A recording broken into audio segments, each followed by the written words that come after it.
Oi, oi, oi, não consegui ficar longe das lives. Segunda-feira eu não fiz live. Quem disse que eu não senti saudade? Senti muita saudade.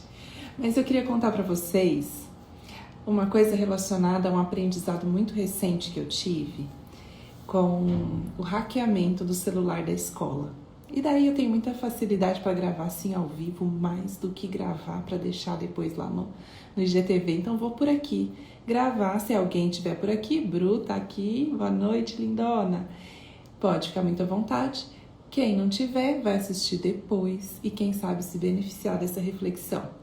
Porque o ponto é o seguinte, muitas pessoas entendem que a jornada de autoconhecimento, ela é alguma coisa que está para além da vida, que está paralela à vida, que está num lugar fora, quando, na verdade, ela é a própria vida. Jornada de autoconhecimento não se faz somente num retiro espiritual, ou num retiro, ou num ano sabático, ou num tempo de distanciamento do mundo.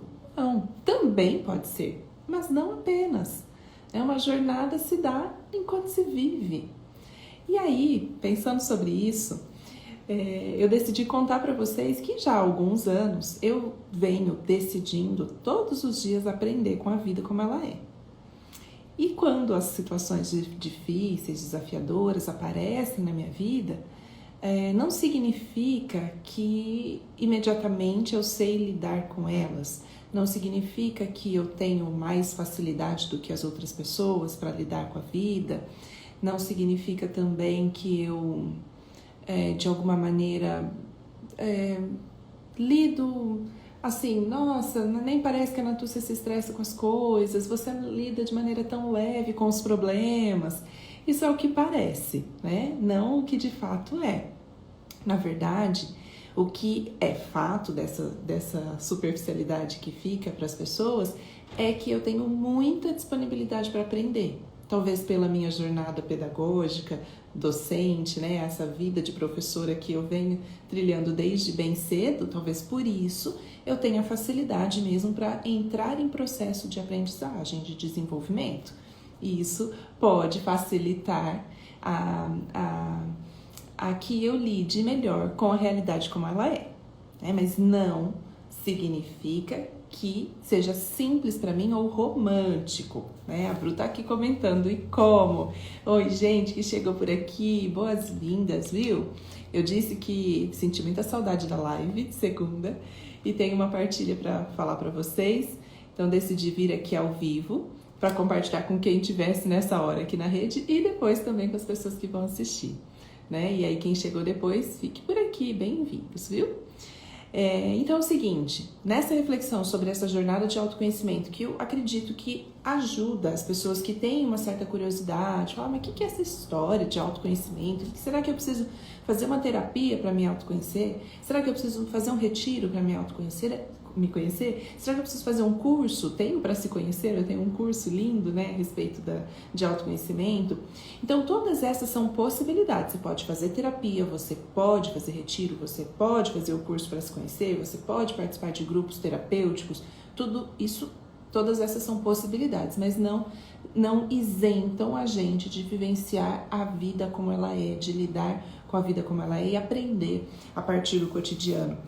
E quando a gente decide aprender com a vida como ela é, a gente precisa ter uma certa disponibilidade, uma certa musculatura para lidar com frustrações.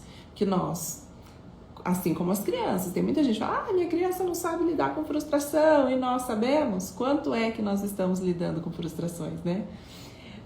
Então, assim, essa musculatura, esse fortalecimento para a gente lidar com frustração é necessário, e isso se dá através dos treinos, das pequenas coisas no nosso cotidiano. A gente não vai aprender a lidar com frustração quando vier uma frustração gigantesca para lidar. A gente também aprende, mas é mais recomendável que a gente vá treinando no dia a dia, com as pequenas coisas. É interessante porque eu estava partilhando sobre isso com uma amiga no direct e ela falou, Natu, então o melhor é a Bruna Leila. Eu achei tão legal a frase que ela me colocou, eu até anotei para vocês.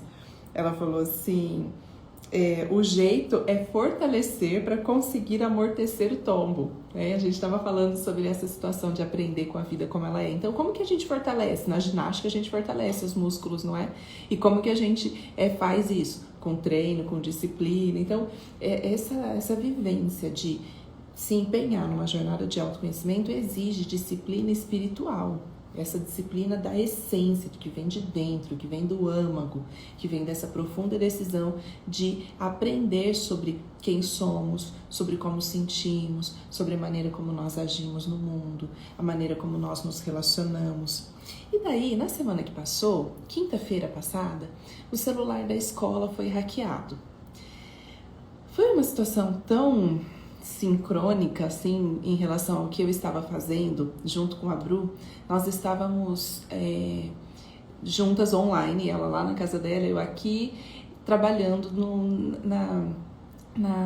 nos boletos da escola. A gente estava elaborando, emitindo, né, os boletos que seriam enviados pelo WhatsApp das famílias naquele exato instante. Né? E quando nós terminamos de fazer o último boleto, é um sistema que faz, mas a gente estava fazendo uma conferência para ver se não tinha passado nenhum e tudo mais. A hora que eu falei para ela o último boleto, ela começou a receber mensagens no celular da escola de familiares avisando que havia sido hackeado, talvez o celular, porque estavam pedindo, sabe aquele golpe bem batido para muitas pessoas.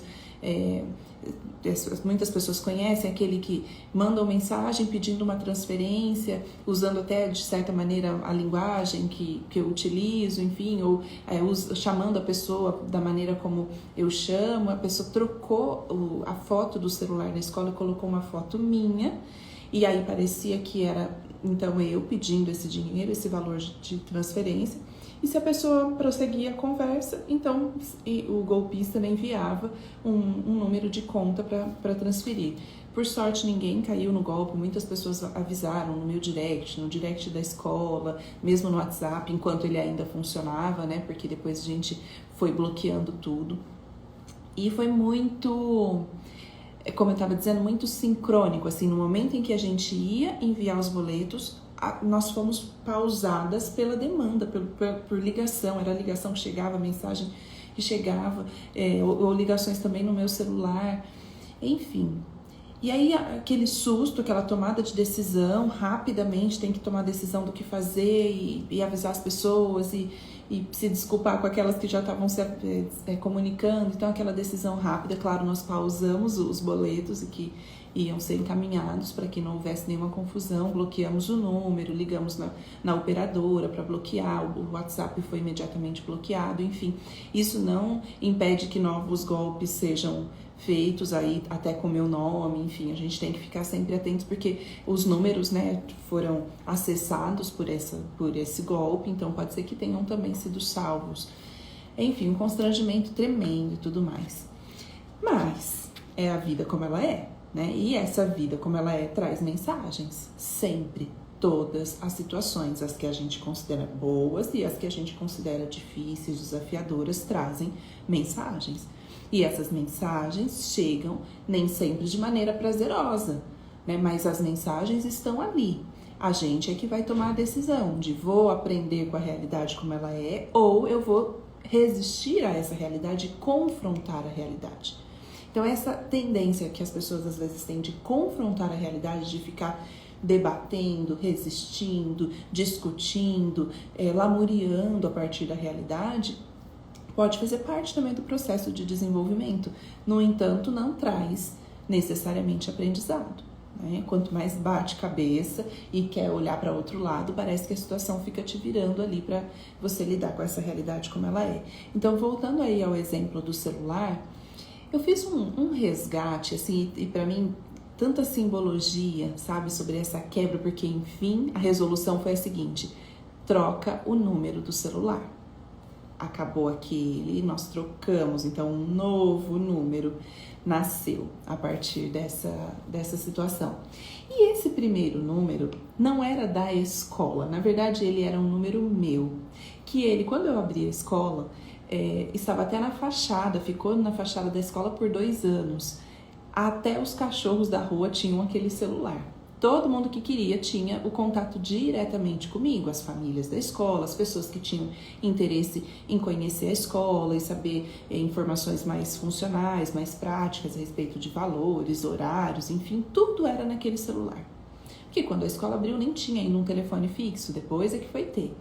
E aí, esse celular que era aberto a todas as pessoas, quando a escola era pequenininha, ainda era alguma coisa que eu podia conter. Conforme a escola foi crescendo, foi tendo, assim, eu fui me relacionando com aquele celular de uma maneira muito tensa. Então, era o número que as pessoas do ambiente profissional tinham e também os meus amigos, meus familiares, era tudo ali misturado.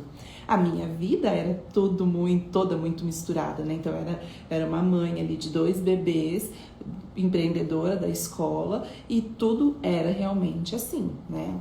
Uma coisa muito confusa no começo, muito fundida, né? Não sabia qual era o eu pessoal, o eu profissional, enfim. Então era assim que era necessário para constituir, para nascer aquela escola. Aí, muitas vezes à noite, de final de semana, até de madrugada, eu recebia mensagens das famílias, mais especificamente das mães, eu posso dizer assim, porque de fato, né, nunca recebi uma mensagem de um pai fazendo alguma queixa ou algum pedido fora do horário, porque geralmente eles não se ocupam mesmo desses detalhes, né, dos cuidados das crianças, pelo menos não era essa a minha realidade, né. Aí eram mensagens que nem sempre, quase nunca, assim, eu tinha como resolver ou dar uma resposta muito concreta, porque envolvia sempre outras pessoas, como, por exemplo, as professoras, ou alguma situação, por exemplo, esqueceu, nossa, ficou para trás a mamadeira. Hoje não enviaram uma mamadeira na bolsa, mas eu não sabia dizer onde que ia estar essa mamadeira, se realmente ficou na escola. Eu sempre tinha que consultar alguém que não estava junto comigo. E eu tensionava, porque eu não conseguia não me misturar com aquela mensagem, eu não conseguia nem deixar de abrir, porque, bom, a gente tem a liberdade, né? Recebe uma mensagem, responde se quiser, vê se quiser ou não, enfim. Eu não conseguia, imediatamente eu atendia a demanda, mesmo que eu não pudesse, eu respondia e dizia, me desculpe, sinto muito, logo a gente vai resolver isso, amanhã no primeiro horário, a hora que eu chegar na escola eu já vou ver isso, e respondia sempre prontamente. Claro que isso ajudava, né, com que as famílias estabelecessem uma relação de confiança com a escola.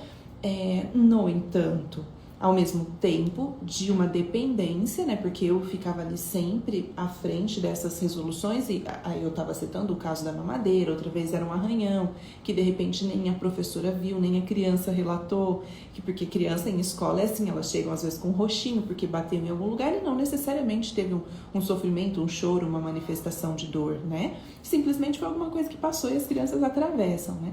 E aí, por isso que nem sempre havia o relato. Ou uma situação de troca, de roupinha, coisas que são tão típicas, né, no ambiente da escola, ainda mais uma escola começando, com a equipe sendo formada e tudo mais. E era tanta tensão que eu colocava, imagina, às vezes a intenção da família era, bom, eu vou mandar essa mensagem nessa hora porque é o horário que dá, eu vou, né, fazer isso mesmo, e depois a Natúcia vê quando dá, mas eu não me controlava a ver quando dá, para mim sempre dava. Realmente, teve uma vez que eu recebi na madrugada, acho que de repente a pessoa estava amamentando, sei lá, mas era uma mensagem de alguma preocupação na madrugada. E aí os meses assim foram se passando, e realmente anos, porque foram quase 2 anos, no final do 2º ano da escola, é que eu cheguei numa estafa muito profunda e disse, chega.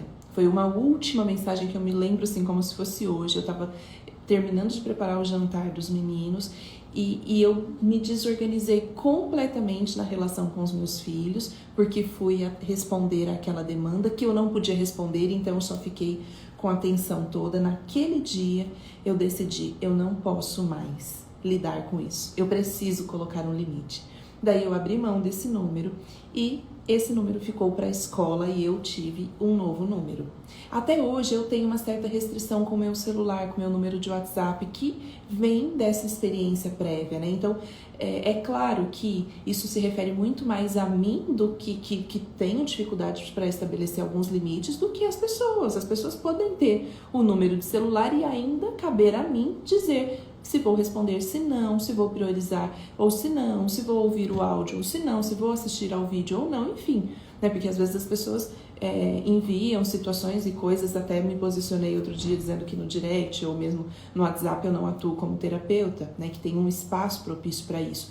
Mas vejam, eu preciso até comunicar isso para que de repente as pessoas me ajudem, né, elas se autorregulando para que eu também me autorregule. Eu ainda não tenho autonomia suficiente para simplesmente receber mensagens e não me perturbar, não me envolver, né, com essa demanda toda. E por que eu estou contando isso tudo para vocês? Porque aquele número, ele tinha uma carga emocional muito grande, né? Ele tinha mesmo ali um peso dessa história, mas nem atribuía mais, imagina, não, já é um número da escola e tudo mais. Mas essa escola, ela também mudou, ela era Luz da Vida e agora ela é Viver Presente. E quando Luz da Vida, ela tinha...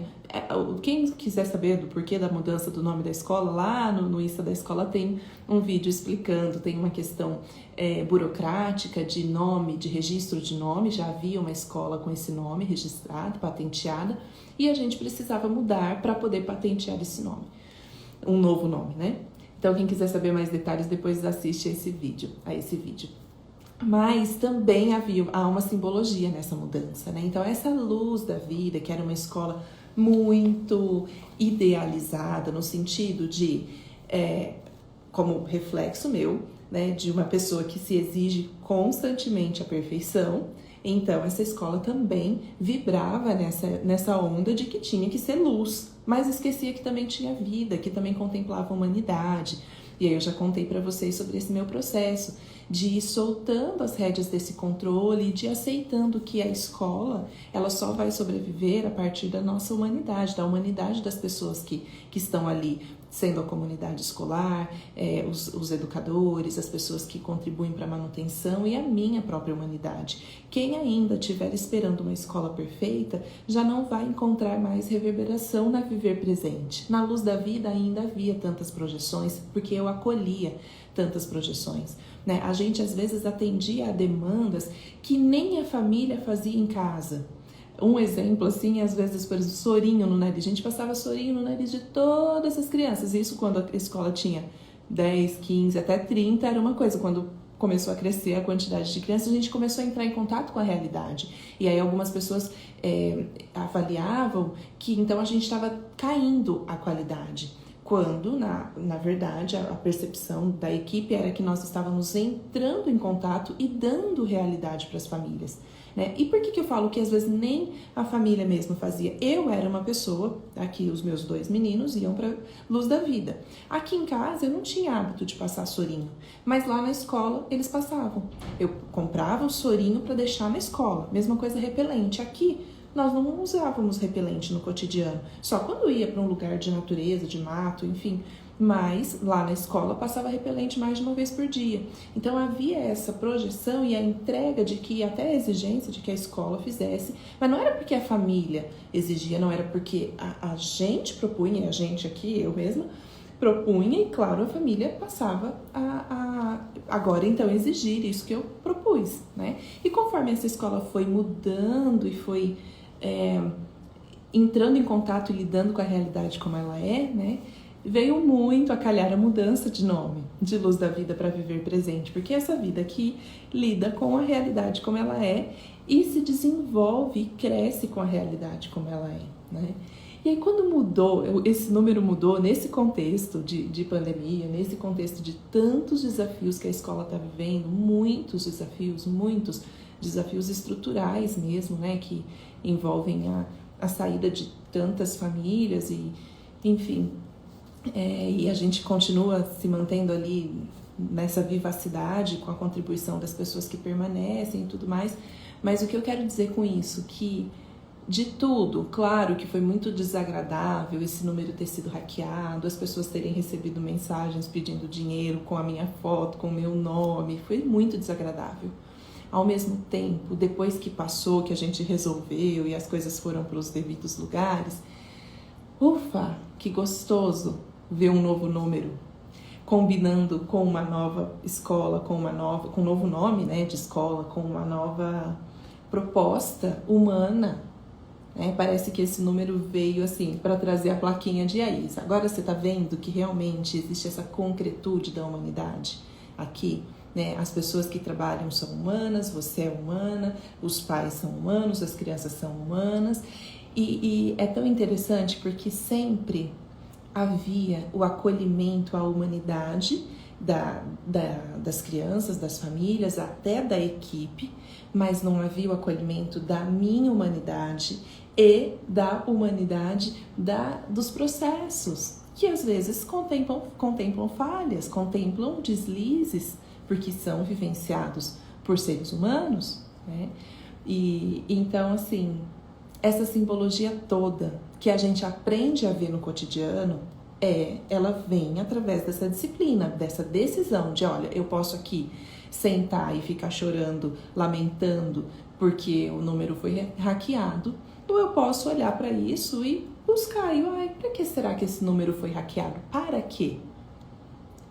Será alguma mensagem aí?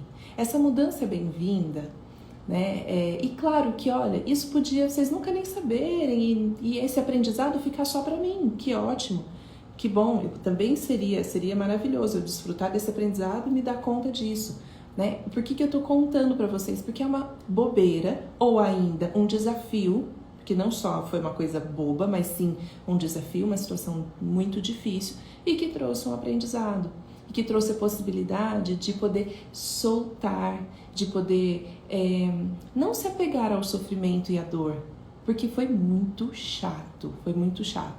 Mas se eu ficasse ali apegada a essa sensação de desagrado, de insatisfação, de chateação, eu teria parado ali, né? Teria paralisado. Mas o exercício que eu decidi viver foi de aprender com as coisas como elas são. Então fica aqui esse convite para vocês, não para seguir o meu exemplo, mas para seguir o seu exemplo, para seguir as suas possibilidades, para seguir a sua decisão de entrar em contato com a sua realidade, lidar com ela, porque ela é a única que você tem, é a vida que tem, a vida como ela é, né? Porque quando a gente quer mudar completamente a vida, a gente também perde a oportunidade de se reconhecer nessa vida como ela é, de poder aceitar que assim a gente está aqui para aprender sempre. E claro, né, muitas pessoas acham que a gente está aqui para ser feliz e eu super respeito, mas eu ainda acho que em primeiro lugar a gente está para aprender. E a felicidade é consequência quando a gente vivencia alguns momentos, né, de felicidade. Então é isso um pouquinho do que eu queria contar para vocês desse aprendizado com essa partilha da mudança aí do celular. Então a gente precisa aprender a trocar o pneu com o carro andando, né? E treinar todo dia mais um pouquinho, a lidar com as frustrações, para então poder aprender a lidar com a vida como ela é. Tá bom? Eu vi que várias pessoas passaram por aqui. Beijo para vocês. Muito carinho pelas nossas trocas. E eu vou deixar salva aqui essa reflexão, tá bom? Então, quem assistir depois também, receba meu beijo. Até mais, viu? Outra hora eu volto por aqui. Tchau, tchau.